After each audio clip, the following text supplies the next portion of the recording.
And now we are back, and February is almost over, and that means 2 months of the year is almost over. And what have we done so far this year? What's happened? I don't know what's going on. It's like nothing's terrible, but planes are more dangerous to fly on than ever before.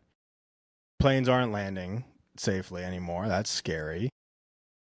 I'm not worried about it. I'm just gonna go fly. I mean, the only cool thing that can come out of that is that maybe flights will start being a little less expensive. I don't know. But that's not what we're here about today. We're here to talk about other very important things in society, like Hooters is filing for bankruptcy.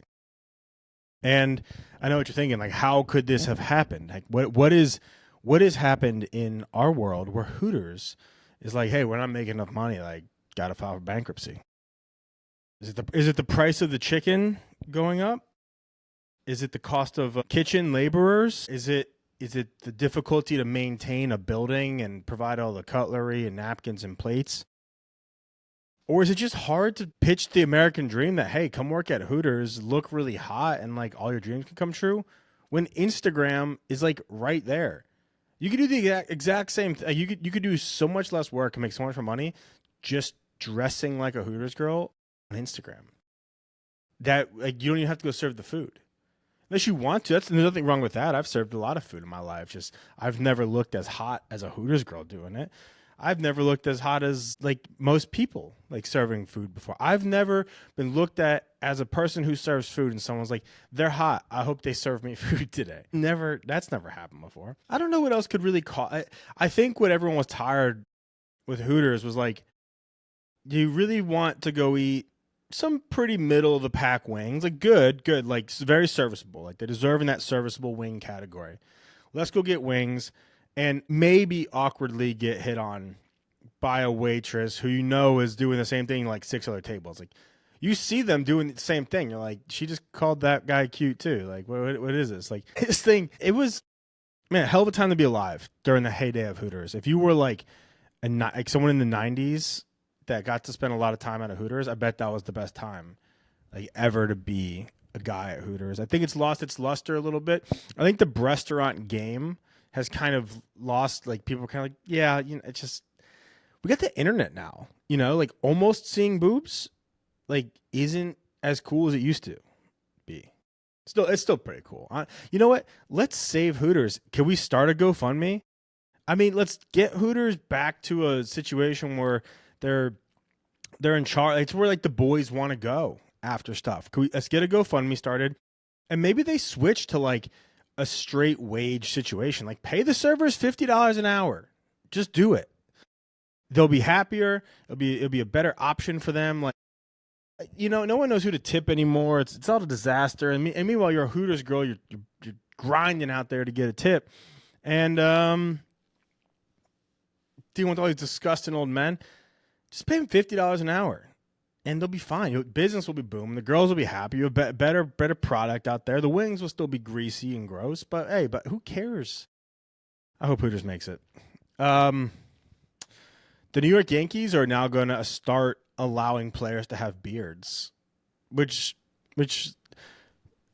doesn't fucking matter. It doesn't. It matters so much to like a small group of people, and it matters to the game of baseball. But that is pretty nuts. That like one sports team out there was like, can't do the beards, can't do it, can't do it. We gotta look professional.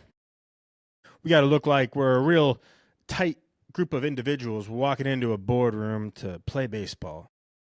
No, but this is like one of like the oldest sports traditions that exists. That's really dumb. It was never cool. I mean, honestly, it was expensive. Imagine being a New York Yankee back in the day and you had to buy a razor to shave all the time. There was a time Yogi Berra, one of the greatest baseball players of all time, was like bagging groceries in the offseason, like after winning an MVP.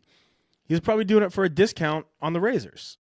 Like it's expensive. Razors are expensive, and I want to congratulate all the New York Yankees for being able to save so much more money this season on razors and shaving cream, shaving accessories, and the stress that like, oh man, I don't feel like cleaning up today. That's gone. That's gone, fellas. It's back to just being a dude, being a guy. So shout out to New York Yankees and their new Um, full beard situation. The funniest thing that could happen now that the New York Yankees are allowed to have beards is if none of the players did it this year. Could all the players just not do it for one more year, just to be like, we're gonna not do it because we don't want to, actually? Oh my God, please. New York Yankees, if you're listening, if you're out there, one more season, no beard, a spite shave is what we're gonna call it. The spite shave of the New York Yankees would be the funniest thing to happen in baseball ever, actually. You finally got what you want, and you're like, fuck it. We're just gonna shave still anyway. I'm begging for that. Okay, also in baseball, I've got a new rule that I think should be implemented immediately. If we're implementing all this stuff and we're trying to make the umpires better, like, why can't the coaches eject the umpire? Like, why can't we have an umpire on the bench? He's the backup ump, and if both coaches agree on it, they should have a phone in both of their dugouts, a little blue phone, and they pick it up and it calls the other coach. And the other coach picks it up and is like, hey, does this guy suck? And then he's like, yeah, like, let's get him out of here. And they both coaches walk out and they both toss him. They both toss him. And the umpire can fight back. He can yell. He can kick dirt. He can be like, what are you talking about? I've been accurate. I'm 92% all day. Like, yeah, it's a bad 92%. I want to see an umpire lose his freaking mind. And then I want to see the warm up, like the backup umpire, start like warming up in the bullpen. They got a relief pitcher throwing, and he's just like reading, pitches. And he's like, all right, I'm ready. I'm ready. Bring me in. We're going to call this ump ejection, ump toss, actually. And it can happen at any point in the game. Both coaches just have to agree with it. Talk about diplomacy, there, and a little bit of like, hey, like, you're frustrated, I'm frustrated. Like, instead of me getting tossed to motivate the boys, how come we don't just go toss this dude and tell him, hey, be better tomorrow? That's embarrassing.